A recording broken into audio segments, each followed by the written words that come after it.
Ladies and gentlemen, gather round because today we're diving deep into the tech world with a story that's got more twists than an episode of your favorite soap opera. Now, imagine this.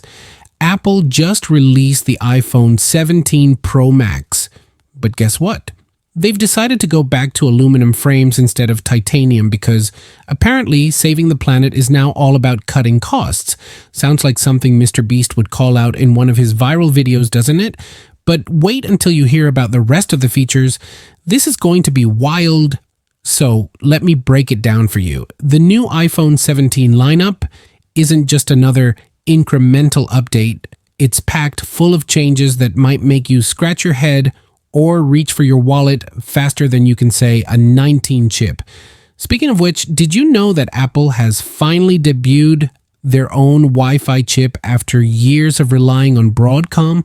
Yeah, they're calling it progress, but honestly, it feels like they've been holding out on us for too long. And hey, if you thought the iPhone 16e was revolutionary, well, just hold on to your hats because things are about to get interesting. Now, here comes the big question. Why does the iPhone 17 Pro Max have such a massive camera module compared to its predecessors? Is it because Apple wants to take better photos, or is it simply because bigger cameras equal bigger bragging rights? I mean, come on. Who needs 3 different 48 megapixel lenses unless you plan on becoming the next Ansel Adams overnight? Oh, and don't even get me started on how they moved the flash and LiDAR sensor over to the side. It's almost as if they wanted to confuse everyone deliberately. But seriously, folks, there's so much more to talk about when it comes to these devices. For instance, did anyone notice that the standard iPhone 17 models now feature a 120 Hz LTPO display? That's right, folks, smooth scrolling is officially mainstream now. Plus, those selfie enthusiasts out there will absolutely love the upgrade from 12 to 24 megapixel front-facing cameras. It's practically tailor-made for Instagram influencers looking to perfect their duck face game. And speaking of upgrades, let's not forget about battery life improvements across the board. With fast charging speeds reaching up to 50 watt, you could theoretically charge your phone during commercial breaks while binge watching Netflix without missing a beat. Although personally, I'd rather see them focus on making batteries last longer throughout the day instead of racing against time every evening. Oh, and before I move forward, do you think Apple really needed to add Bluetooth 5.3 support at this point?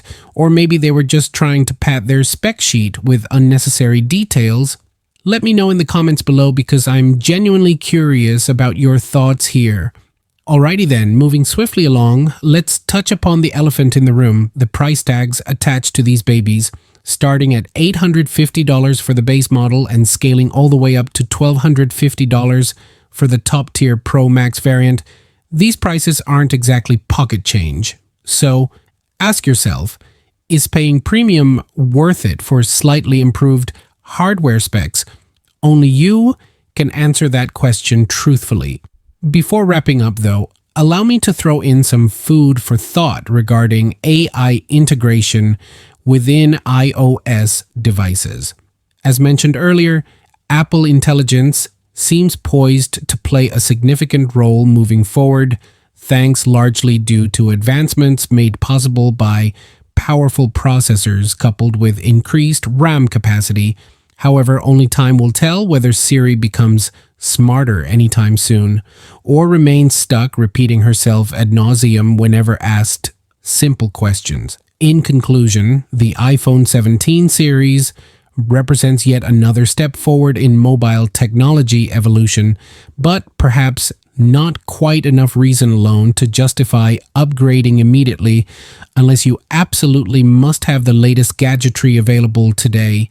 Smash that like button if you agree, and remember to subscribe for more tech insights served with a side of humor. Until next time, stay curious, keep questioning, and most importantly, never stop learning.